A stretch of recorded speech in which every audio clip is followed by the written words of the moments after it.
Hi guys, SLR107 2000 rounds behind us, and you can see we have some changes on the rifle. I want to test it at DB concealment cheek riser, and I use the SLR as a jumping platform for this. We also have the Primar Arms 3X scope on RS regulate mount, and I put the Zenith B30 rail up front because when we'll give away that rifle, I want to preserve some furniture so it looks decent. So we took off the original furniture, I put up beat up rail, and and we got all these components to see how they hold up during the 1000 rounds right with this rifle. But first, let me tell you what I think about this SLR 107. I think so, I will call them, it's a two-phase. It's a two-phase because you have a one phase where it is extremely accurate and works perfectly fine, and then you have the second phase, and that phase is rather ugly. It's a bubbling finish, problems with the finish, and now we have some serious problems with the trigger reset. But let me start from the beginning. What we did today, the rifle went through the series of drops. We dropped the rifle on the magazine, we dropped the rifle on the charging handle, and we dropped the rifle on this side. All these tests, the rounds went down the range, no problem whatsoever. Our rifle was functioning perfectly. We were not done with a little bit spicing it up. What we did throw the rifle to the creek, to the river. We pull it out, I charged the round to the chamber, and again, the rifle functioned correctly without any hiccups.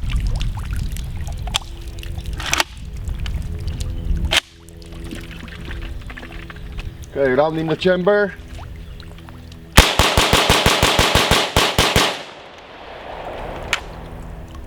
Now, after this, I took the rifle straight to 300 distance, 300 yards, and shot on target, and perfect accuracy, something what I would expect from this scope and this setup, and the rifle shot beautifully. That's why I'm saying I'm so very pleased with accuracy of this rifle. Also, from the 100 yards, there's no, I printed on the head the MOA, I think it was like 2 MOA 5-shot groups. If I wouldn't screw up the last shot, it would be below 1.5 MOA out of the box.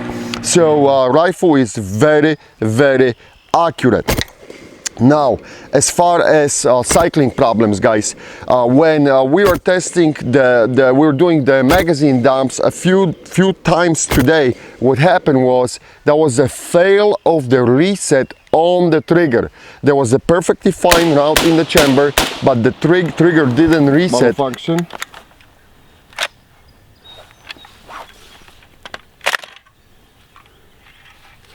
There is a round in the chamber, but it didn't go off.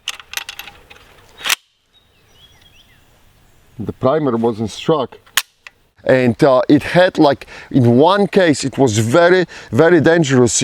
I shoot it, and the trigger hold up, and I could feel it was stuck in the bag. The trigger was basically stuck in the bag, and then I was lowering the gun, and I press it again, and the trigger somehow reset. Again. Fuck me. Have you seen this, guys?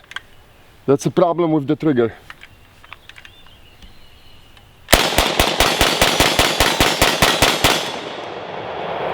So now my eyes will be on that trigger. I have no idea what's happening and why is this happening.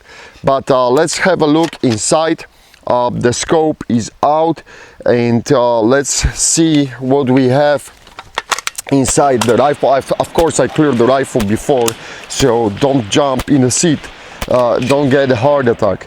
Let's see what we got here. The recoil spring, there is some, that's interesting, guys. I'll take a picture of it. There is some metal being taken off from the bottom of the recoil spring. That maybe nothing, but I'll document it so we can keep track of it. I just noticed this. I didn't see it. As far as lubricating the rifle, guys, rifle is lubricated every 500 rounds, and the only issues so far, the only stoppages I had were related to the trigger, and we'll have a look into for the trigger in a second. First, let me see how we are doing on the bolt carrier and bolt. Here is the bolt carrier. I'm looking inside the bolt carrier. You can see some basic places where the metal is working against the metal. I will take a picture so you can judge by yourself. We are at the 2000 rounds mark. 2000 rounds mark, and inside the bolt carrier in the channel, I don't see any metal laying pieces or shavings. That part a little bit looks like maybe changed. I don't know. I'll post the picture. You guys can compare it. How are we doing on the tail? Tail is perfectly fine. I mean, there is no damages, no nothing on the tail. There is no deformation on the tail. Imagine that. So it is possible, guys. All right, nothing. This is absolutely beautiful. No issues on the metal. How we are doing on the piston head? No deformations. Let me make sure that we don't have any channels on the piston head, like we have learned from the other rifle which went through the testing. Sometimes you can see the deformations on the piston head, but nothing is happening here. And also the whole rod is looking good. All right, so that's it for the bolt carrier, and locking lugs are looking good too. Do we have? Nope, it's just regular beautiful surface on it. So front of the bolt looks absolutely fabulous too. And on the locking lugs, how we are looking here, there is no change. I was afraid that maybe this thing up front, that metal will be grinding off, but nope, there is no change on it. And the back looks good. Firing pin is good too. After that swimming, nothing is happening to it. So this looks really good, guys. I don't see anything on the bolt. Bolt is bolt is fine. Let's see into that trigger. Let's see what's happening here. And why is this thing not really resetting? I don't get it. And why we had that delay? I want to make sure that we haven't catch anything in the river, like debris or something into the receiver. As of right now, I don't see it, guys. I really don't see anything inside the trigger. If I'll find something at home, I will take a pictures and show it, but I don't see. Sometimes you got like little rocks or something stuck in the trigger group, but I don't see anything. And honestly, I don't know what this trigger was trying to do. I told you before, I told you that this trigger is horrible, and so far this trigger is living up to the legend. So how we are looking on the Trunnion? Trunnion is looking very nice. Again, you should be seeing pictures cycling in front of your eyes. Chamber looks perfectly fine, and as I said, I'm very pleased with accuracy of this rifle.